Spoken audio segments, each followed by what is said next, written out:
I didn't really want to make this video, mainly because it deals with something political, and I'm going to be completely honest with you, political stuff always bores me. I think there's much, more interesting things to talk about.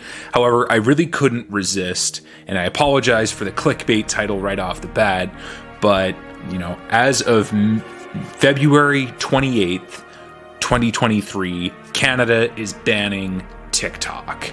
Now, it's not completely banning TikTok. Obviously, that's the clickbait portion of it. It's only banning them on federal government mobile devices. So essentially, if you've been issued a work phone and you have the TikTok app on your phone as of February 28th, you will no longer have it on your phone. Now, this makes sense to me from a productivity standpoint. I mean, after all, there are many private companies that have, that issue mobile devices to their employees, that issue laptops to their employees. And I mean, some places you can't even go on YouTube or other sites because, again, that's not what the devices are used for. The devices are there for work. So I get it from a productivity standpoint. However, the rationale that was provided, and I'm quoting from the president of the Treasury Board right here, is that it cites, or rather, it's not the president of the Treasury Board, it's Canada's Chief Information Officer, who cites an unacceptable level of risk to privacy and security as the main reason for this move. And this is mostly due to the fact that I'm sure everybody knows by now, TikTok is owned by ByteDance, which is a Chinese company, which is in turn owned in part by the Chinese state. Now, right off the bat, this kind of parallels the Huawei case that only recently finished up. And I mean, I won't go into a lot of detail with that because it's a whole nother video, but essentially the nuts and bolts of it is that Huawei is also partly owned by the Chinese state, and there was a little bit their chief financial officer was detained in Canada, was under house arrest in Vancouver for a couple of years on a US warrant, and then it provoked a trade war with Canada, so on and so forth. Excuse me, in 2022, it only recently recently got squashed. 2 Canadians were released. They were held on espionage charges, and then of course the Huawei CFO was returned to China and got out of house arrest. Now, the reason why this parallels the Huawei case for me is that, of course, back when the Huawei thing was becoming a big thing, the US had banned Huawei phones from being on the 5G network. A lot of other countries followed suit, but Canada notably didn't do it. And I mean, again, without spiraling towards it, the reason why I think that this TikTok thing is also very similar is because the US made a similar move like this last year. So to me, it's kind of a little bit like, okay, like, we're following their lead, which again, there are reasons why it makes sense, but at the same time, Canada is very much known for being culturally insecure in the sense where they don't like to be seen as the oversized toque of the United States, if that makes sense, even though our cultures are very, very similar. Now, going back to the reason why the government cited the rationale behind the decision, which is the unacceptable level of risk to security, to privacy and to security. If this is the case, then I've got 2 questions. Number one, why was it even allowed in the first place? I mean, you can cite a boilerplate argument about censorship and being like, oh, well, we should have free access to all these apps. And I get that. But that being said, like I said before, most employers don't even allow you to go on YouTube to look at actual resources that the company's posted on there. So, and again, it's for a productivity reason. So that kind of cancels it out. Plus everybody has their own phone. Go on your personal phone. You don't have to use your work phone for TikTok. But secondly, as well, like, this almost seems like a knee-jerk reaction, and ultimately, again, it follows the United States' lead and other countries' leads as well. So, you know, if the argument is to, you know, we're going our own way and we're having our own sovereignty, we make our own decisions, it really doesn't seem that way. It just seems like, you know, it's not really a preventative or a precautionary measure. It's more so like, oh, we left it too late, and everyone else is doing it, we might as well do it too. Which, again, that's just the way that I see it as well.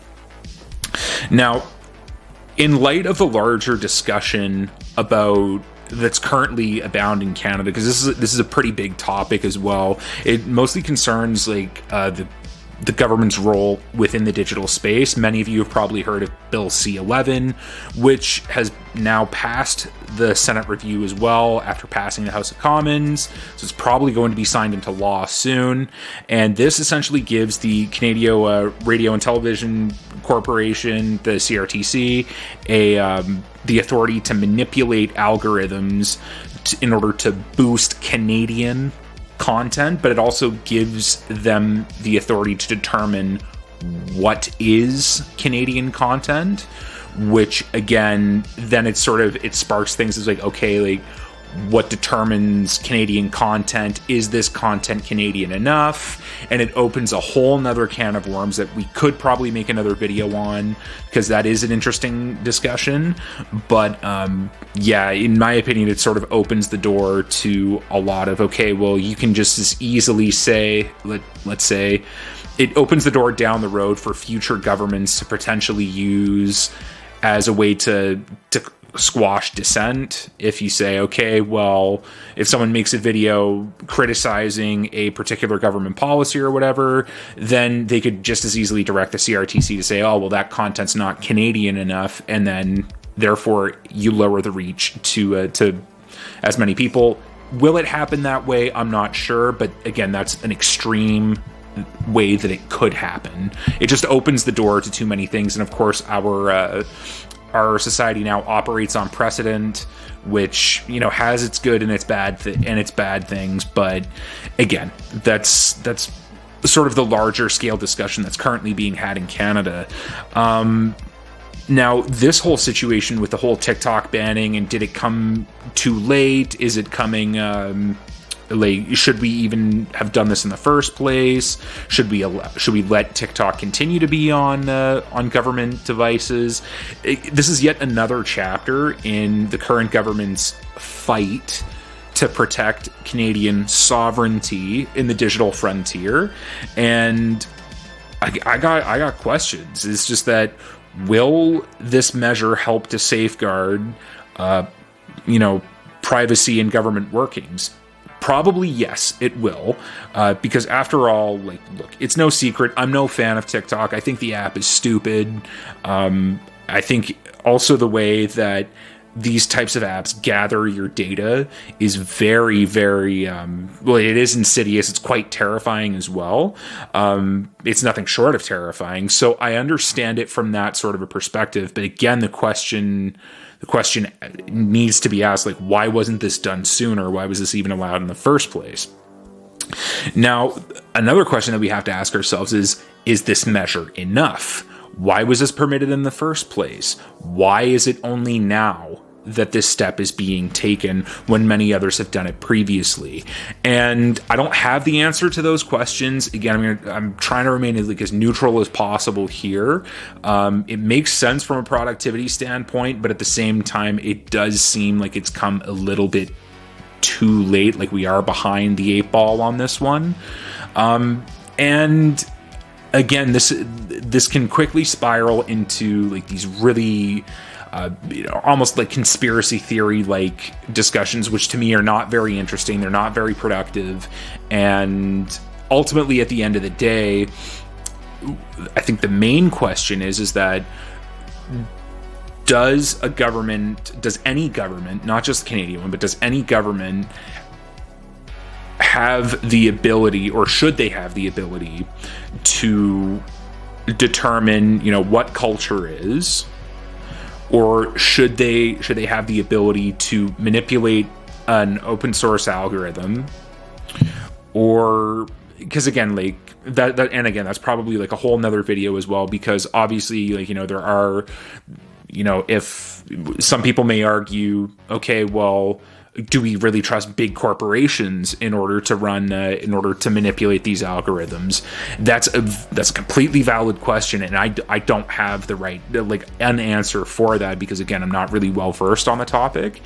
But in this type of a situation, I think it's, for me, like, I want to be a gadfly and ask questions and sort of spark a discussion and figure out, like, what's everyone's thoughts on this thing? Is it the right move? Is it enough? Should we have done this sooner? Or should we just not really give a shit? But yeah, that's sort of my thought for the day. Like I said, it was kind of wary in making this video, but it's sort of too tempting to turn down to make it, and I kind of wanted to throw my hat in the ring and give my thoughts on it as well. But please let me know what your thoughts were in the comments below. I'd love to hear what everybody else thinks about this, because hopefully then it'll inform me a little bit more. And, you know, again, if we can all contribute like some small way to the discussion, then everyone learns.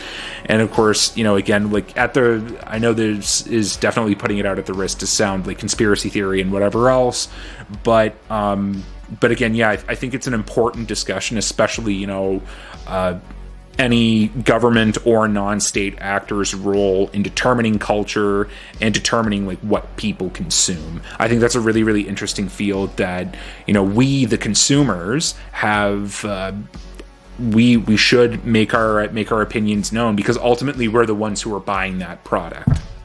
So anyway, I'll put a pin in it there at the risk of rambling.